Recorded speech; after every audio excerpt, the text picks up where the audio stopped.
वह स्टेशन के platform number 3 पर हर शाम 5 बजे आती थी।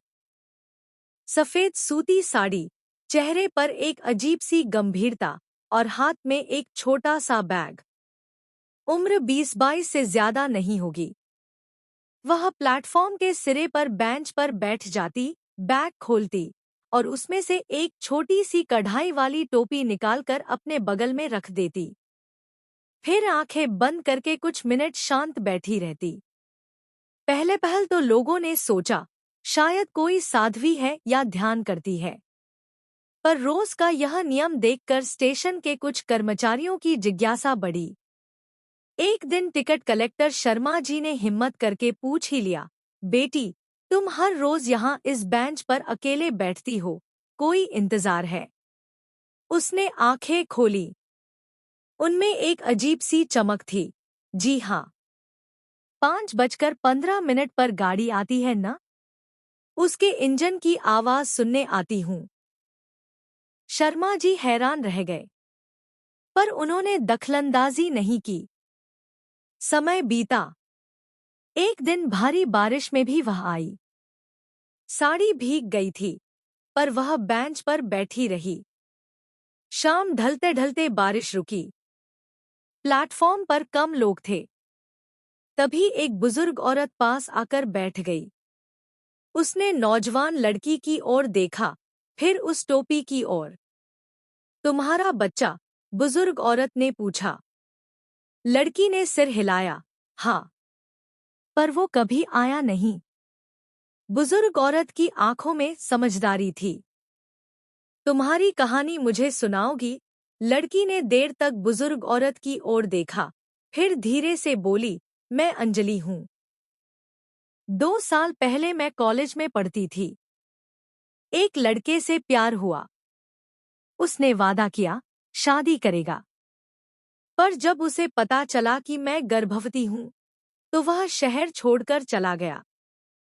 फोन नंबर बदल दिया। मेरे घर वालों ने मुझे निकाल दिया। कहा, या तो गर्भपात करा लो या घर छोड़ दो। वह रुकी, एक गहरी सांस ली।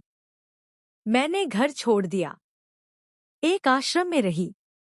वहां एक दाई माँ थी। उन्होंने मेरी देखभाल की।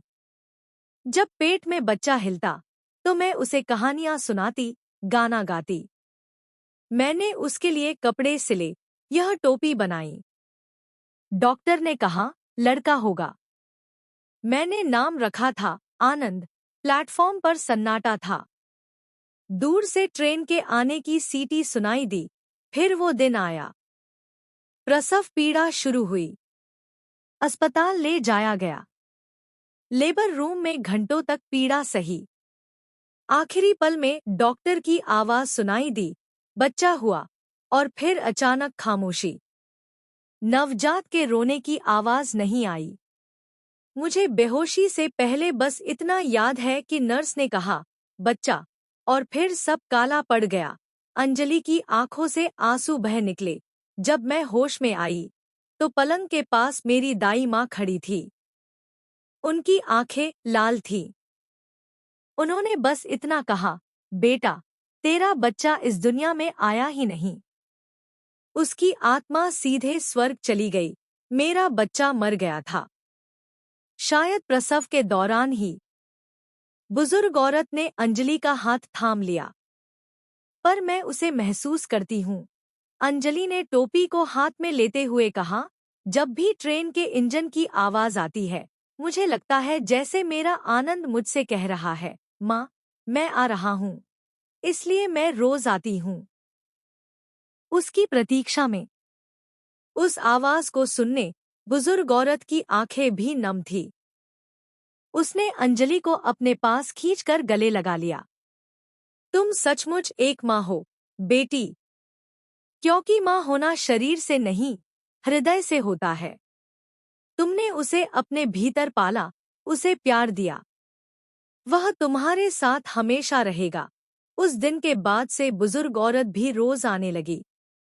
वह अंजलि के साथ बैठती और दोनों 5:15 पर आने वाली ट्रेन का इंतजार करती। धीरे धीरे स्टेशन के अन्य लोग भी इस रोजाना के दृश्य का हिस्सा बन गए। कोई चाय ले आता, कोई मिठाई।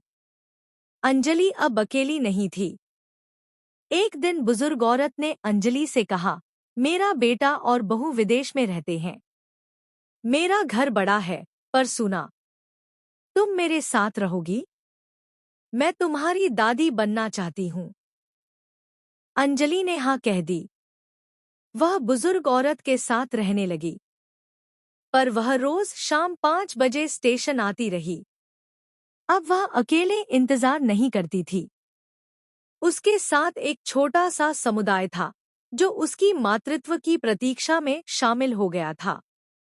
वर्षों बाद, जब अंजलि ने एक अनाथालय में शिक्षिका की नौकरी शुरू की, तो उसने वहां के बच्चों को अपने आनंद की कहानी सुनाई। एक दिन एक 4 साल का लड़का उसके पास आकर बोला, दीदी, आप मेरी माँ बनोगी? अंजलि की आंखों में आंसू आ गए। उसने लड़के को गले लगा लिया।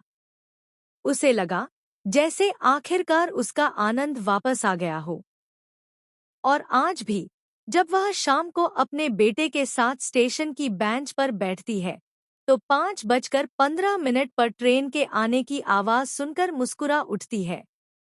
उसे पता है, कुछ रिश्ते जन्म से नहीं, हृदय से बनते हैं। और कुछ माएं विवाह से नहीं, अपने अटूट प्रेम और त्याग से बनती हैं। अगर मेरी कहानियां आपके दिल को छूती हैं, तो लाइक, शेयर, कमेंट करके अपना सहयोग दें।